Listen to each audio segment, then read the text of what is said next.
Hello dear students, myself Dr. Sakshi Chauhan, Assistant Professor Government Meera Girls College Udaipur.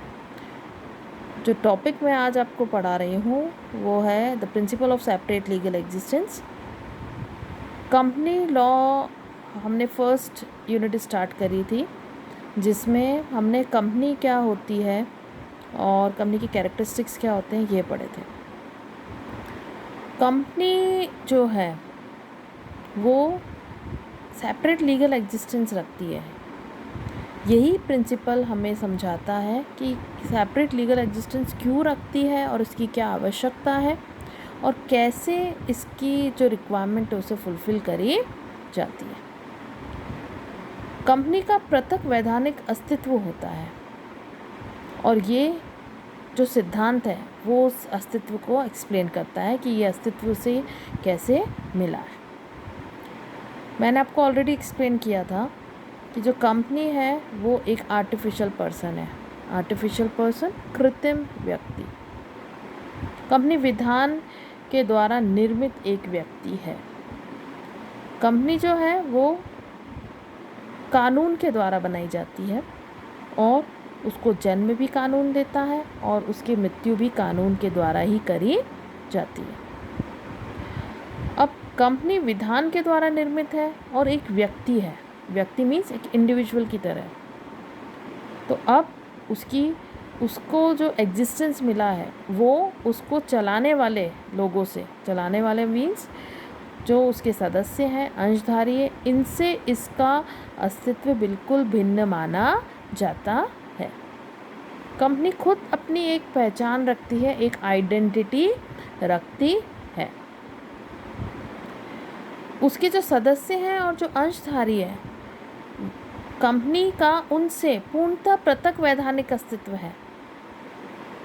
Company जो कार्य करती है वह कंपनी स्वयं के नाम से करती है और उसके जो सदस्य अगर कोई कार्य करते हैं तो वो अपने स्वयं के नाम से करते हैं। वह सदस्य कंपनी के लिए कार्य करते हैं और कंपनी अपना खुद का स्वयं का पृथक वैधानिक अस्तित्व रखती है। उसका उसके सदस्य एवं अंशधारियों से अलग वैधानिक अस्तित्व होता है। कंपनी और उसके सदस्य की संपत्ति भी अलग अलग होती है, पृथक मानी जाती है। ऐसा क्यों? मान लीजिए कंपनी ने कोई प्रॉपर्टी या संपत्ति खरीदी, वह कंपनी अपने स्वयं के नाम से खरीदेगी और अगर वह इसे भविष्य में बेचती भी है तो वह उसे अपने स्वयं के नाम से ही बेचेगी। वह प्रॉपर्टी कंपनी के नाम से ही जानी जाएगी। दूसरी ओर अगर सदस्य अपनी स्वयं की कोई प्रॉपर्टी खरीदते हैं तो वह सदस्य अपने नाम से खरीदेंगे, ना ही कंपनी के नाम से। और अगर उसे बेचते हैं तो वह अपने नाम से ही बेचेंगे, ना कि वह ये कहेंगे कि ये कंपनी की प्रॉपर्टी है। तो दोनों ही अपनी संपत्ति अलग अलग रखते हैं और उनकी जो संपत्ति वह अलग मानी जाती है इस सिद्धांत के तहत। कंपनी एवं सदस्य दोनों ही के पास ये हक है कि अगर कंपनी को कभी ऐसा लगता है कि उसके सदस्य ने, उसके अंशधारियों ने या उसके जो डायरेक्टर्स हैं उन्होंने कंपनी के साथ के मेमोरेंडम ऑफ एसोसिएशन या आर्टिकल ऑफ एसोसिएशन से बाहर जाके कोई कार्य किया है तो कंपनी उनके ऊपर वाद प्रस्तुत कर सकती है। दूसरी ओर अगर सदस्यों को ऐसा लगता है कि कंपनी ने किसी तरह की जो क्षति पहुंचाई है सदस्यों को, कोई नुकसान अगर सदस्यों को कंपनी की वजह से हुआ है तो कंपनी के जो सदस्य हैं वह भी कंपनी के ऊपर वाद प्रस्तुत कर सकते हैं। इसका ये मतलब है कि दोनों ही पार्टी, चाहे वो कंपनी हो या दूसरी ओर उसके सदस्य, अंशधारी, ये हक रखते हैं कि वह कंपनी के ऊपर वाद प्रस्तुत कर सकते हैं एवं कंपनी भी हक रखती है कि वह उसके सदस्य या अंशधारियों के ऊपर वाद प्रस्तुत कर सकती है। अब इन 4 पॉइंट्स के आधार पर हमें ये पता चलता है कि कंपनी का स्वयं का अस्तित्व होता है, वैधानिक अस्तित्व होता है, जो कि दूसरों से पृथक है। अब ये जो प्रिंसिपल है वो हमें और क्लियर होता है दो एग्जाम्पल से, दो केसेस से। फर्स्ट केस है Salomon versus Salomon and company limited 1997 and lease air farming private limited 1961। अब इन दोनों ही केसेस में हमें ये पता चलता है कि कंपनी का स्वयं का अस्तित्व होता है, वह पृथक होता है उसके उन व्यक्तियों से जो उसको चला रहे हैं। ली एयर फार्मिंग प्राइवेट कंपनी का लिमिटेड का हम ये एग्जाम्पल उठा रहे हैं और उसके अंदर हम देखेंगे कि किस प्रकार से ये प्रिंसिपल लगाया जाता है। इस मामले में कंपनी के पृथक अस्तित्व के सिद्धांत को मान्यता प्रदान की गई है। इस मामले में ली ने एक कंपनी की स्थापना की। ली ने एक अंश को छोड़कर कंपनी के सभी अंश क्रय कर लिए तथा वह कंपनी का प्रबंध संचालक बन गया, मैनेजिंग डायरेक्टर बन गया। इस पद के अधिकारों के अंतर्गत में as a post of managing director उसने अपने आप को कंपनी का चीफ पायलट नियुक्त कर दिया। ली कंपनी का विमान उड़ाते समय दुर्घटनाग्रस्त हो गया और उसकी मृत्यु हो गई।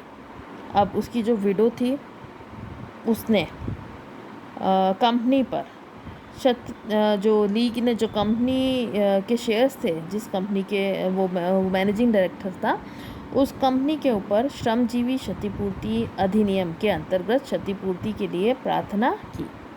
अब कंपनी ने क्या कहा? कंपनी ने जो क्षतिपूर्ति थी उसको देने से इनकार कर दिया और ये कहा कि एक ही व्यक्ति कंपनी का मालिक और नौकर नहीं हो सकता है। अब जो कोर्ट था उसने क्या निर्णय दिया? कोर्ट ने ये निर्णय दिया कि कंपनी तथा ली दोनों ही अलग अलग व्यक्ति हैं। वह प्रबंध संचालक की स्थिति में अपने आप को मुख्य चालक के रूप में उसने अपने आप को नियुक्ति दी और नियुक्ति के आदेश भी दिए और वो ऐसा कर सकता है। अतः ली तथा कंपनी के बीच मालिक एवं नौकर की जो रिलेशनशिप होती है, संबंध होता है, वह है।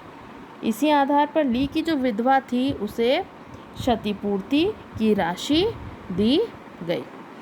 अब ये जो केस था इसको मैं फिर से आपको बता देती हूँ कि जो ली था उसने मैक्सिमम शेयर्स खरीद लिए कंपनी के और वो मैनेजिंग डायरेक्टर बन गया। अब उसके बाद उसने खुद को अपॉइंट करा एज ए चीफ पायलट और एक दिन विमान उड़ाते समय एक्सीडेंट में उसकी डेथ हो गई। अब उसकी जो विडो थी उसने कंपनी से जो श्रमजीवी क्षतिपूर्ति अधिनियम है उसके तहत कंपनसेशन डिमांड किया। अब कंपनी ने ये कहा कि एक ही व्यक्ति मालिक एवं नौकर कैसे हो सकता है, तो किसी तरीके का आपका कंपनसेशन नहीं दिया जाएगा। फिर कोर्ट ने ये निर्णय दिया कि क्योंकि वो मैनेजिंग डायरेक्टर था तो उसके पास ये पावर थी कि वो चीफ पायलट अपॉइंट कर सकता था और उसकी नियुक्ति कर दी थी उसने, तो उसके अकॉर्डिंग कंपनी अलग है और जो व्यक्ति जिसकी मृत्यु हुई है उसकी पर्सनालिटी अलग है, इसलिए उस व्यक्ति की जो विधवा है उसको पूरी जो कंपनसेशन बनता है वो दिया जाएगा। So dear students, the principle of separate legal existence से हमने क्या समझा है? हमने ये समझा है कि कंपनी की पहचान अलग है और जो व्यक्ति कंपनी को चलाते हैं उनकी पहचान अलग है। तो अब जब भी हमसे ये पूछा जाए कि कंपनी के पृथक वैधानिक अस्तित्व क्या होता है, तो हमें यह बताना है कि कंपनी विधान के द्वारा निर्मित एक व्यक्ति है, उसके जो सदस्य हैं एवं अंशधारी है उनसे वह पूर्णतः पृथक वैधानिक अस्तित्व रखती है कंपनी और उसके सदस्य की जो संपत्ति है वो भी अलग अलग होती है। कंपनी चाहे तो अपने नाम पर संपत्ति खरीद सकती है, चाहे जितनी वह अपने नाम से उस संपत्ति को बेच सकती है। कभी भी कोई भी सदस्य कंपनी के लिए ना ही अपने स्वयं के नाम पे खरीदेगा उस प्रॉपर्टी को, और ऐसा नहीं है कि वह कंपनी की प्रॉपर्टी जो कि कंपनी के नाम पर है उसे बेच दे कंपनी को बिना बताए। तो कंपनी की जो प्रॉपर्टी होती है वो कंपनी की होती है और सदस्य की जो प्रॉपर्टी होती है वो सदस्यों की मानी जाती है। और कंपनी को ये भी हक है कि अगर कंपनी चाहे तो वह अपने सदस्यों पे अंशधारियों पे किसी भी प्रकार का वाद प्रस्तुत कर सकती है। और दूसरी ओर जो सदस्य होते हैं उनको भी अधिकार है कि उनको अगर लगता है कि हमें किसी तरीके का नुकसान पहुंचा है, क्षति पहुंची है किसी कंपनी की किसी एक्शन की वजह से, तो वो भी पूरा हक रखते हैं कि वह कंपनी के ऊपर वाद प्रस्तुत कर सकते हैं। और ये जो दोनों एग्जाम्पल्स है, Salomon versus Salomon and company limited and Lee air framing limited, ये दोनों ही एग्जाम्पल्स हमें बताते हैं कि ये जो प्रिंसिपल है वो कैसे एग्जिस्टेंस में आया है और इसके ऊपर कैसे निर्णय दिया जाता है। और मैं एक चीज़ और क्लियर करना चाहूँगी कि हमारे जो देश का कानून है और बहुत सारे विदेशी कानूनी मामले भी जो हैं वो इस प्रिंसिपल को, the principle of separate legal existence को एक्सेप्ट कर चुके हैं। उन्होंने स्वीकारा है कि कंपनी का जो अस्तित्व होता है वो उसके चलाने वालों के अस्तित्व से भिन्न होता है। कंपनी की खुद की एक पहचान होती है, खुद का एग्जिस्टेंस होता है, सेपरेट लीगल एग्जिस्टेंस होता है, पृथक वैधानिक अस्तित्व होता है। और इस सिद्धांत के द्वारा ही बहुत सारे ऐसे केसेस हैं जिनको सॉल्व किया जाता है। Thank you so much dear students. I hope कि ये जो कॉन्सेप्ट है the principle of separate legal existence आपको समझ में आ गया होगा। और इसको और समझने के लिए आपकी बुक्स में बहुत सारे छोटे छोटे एग्जाम्पल्स दे रखे हैं जिसको पढ़कर आप इसके कॉन्सेप्ट को और जो भी कॉन्सेप्ट है इसको और क्लियर कर सकते हैं।